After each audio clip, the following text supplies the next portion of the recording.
What's up, guys? I am Arrow Sniper.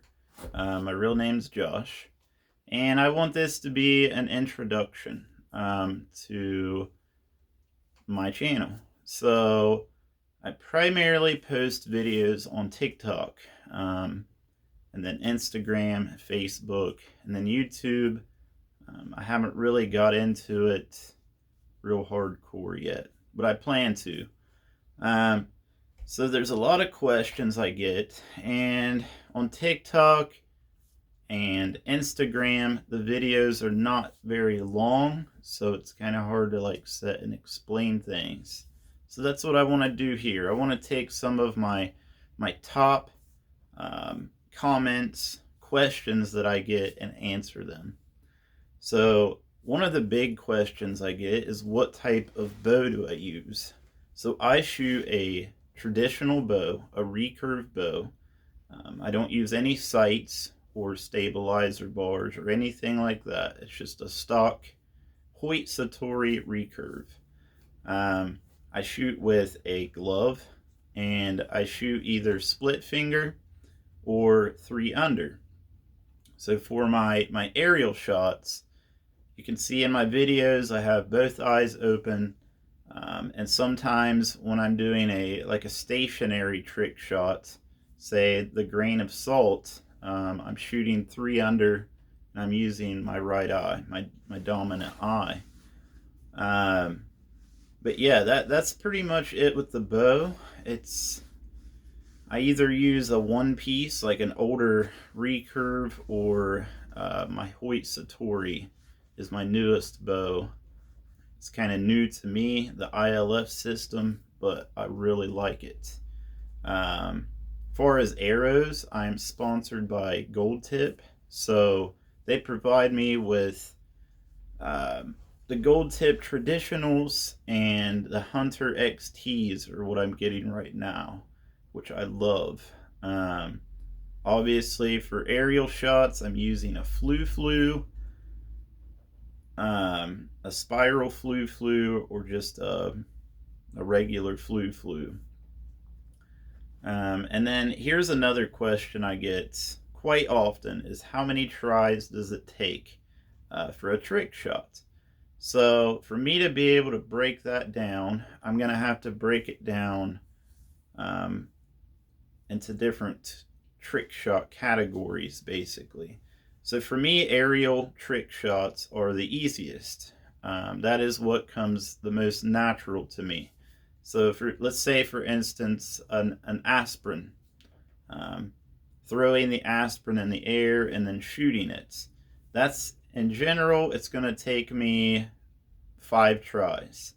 The hardest part about that is capturing it on my camera, because it's easy to throw the object in the wrong spot and hit it with the arrow in the wrong spots and then not capture it on my camera. So it might take me 5 tries to hit the aspirin. It might take 50 tries to capture it on camera where you can see it. Now, like stationary targets, it just depends. Like shooting through a straw, that's obviously going to take some adjustment. So usually what I'll do is I will shoot up at the corner of the straw, like above it or below it, and get a feel for exactly where I need to hold. So I will purposely shoot a few times and miss, to calculate where I need to hold and release. So like the swinging targets, that does have a lot to do with timing. And that seems to be another thing I have that comes natural, is timing. So, a lot of the trick shots I'm doing are new to me. So it's either something that someone else has done that I'm attempting, or it is something that I have come up with on my own. It's just totally new. So it may take me a little bit longer to do the trick shots. The reason that I don't post how many tries it takes is because no matter if I say it's first try or the 1000th try, there's always going to be people that don't believe that.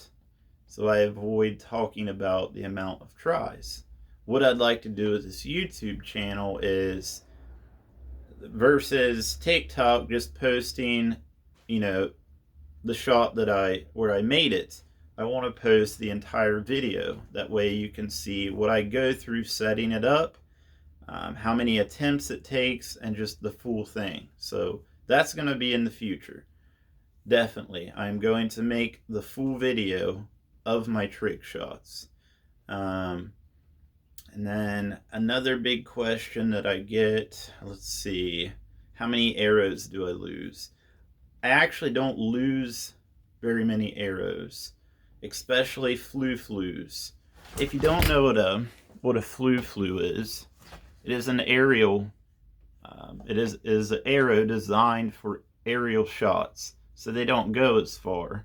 The big fletching creates drag, and they usually go straight down and stick in the ground, and they're very easy to find.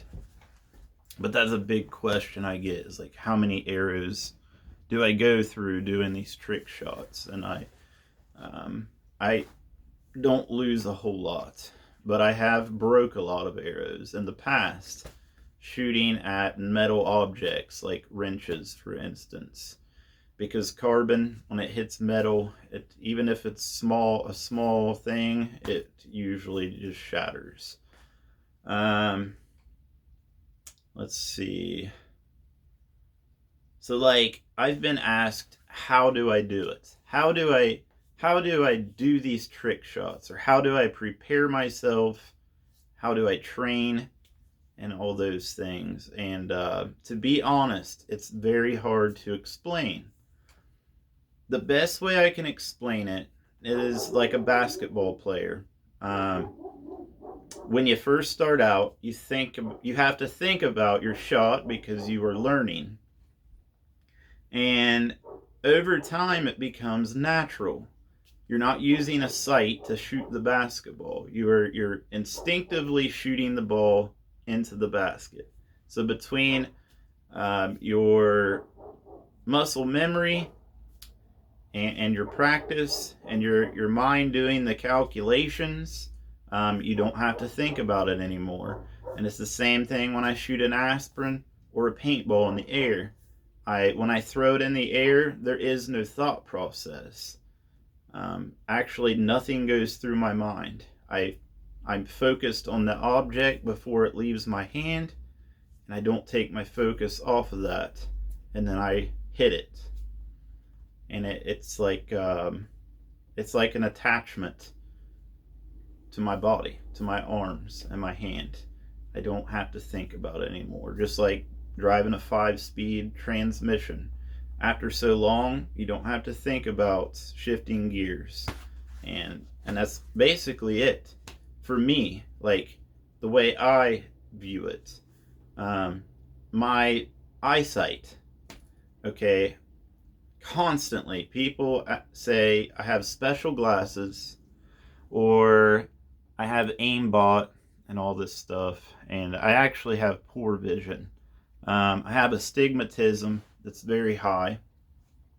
I'm actually negative in one eye and positive in the other. So nearsighted in one eye, farsighted in the other. My vision is not great. And but with my glasses, my vision is okay. But I have just trained myself to shoot these small targets. I've put in a lot of time and dedication to it, and I find it very easy to track and focus on small objects, even with the bad vision. So it comes down to practice. And I'm talking 4 to 6 hours a day sometimes. I really, really dedicated myself to this, and it's taken a lot of hard work. But guys, I just wanted to answer some of those questions. I hope that helped. I plan to make more YouTube videos in the future. Like I said, I want to make full-length videos of my trick shots. So, you know, I'd love being an inspiration to everyone, especially the younger generation with archery. So, if you guys ever have any questions, leave them in the comment section, and I will try my best to answer them. But this is the end of the video, and thank you for watching.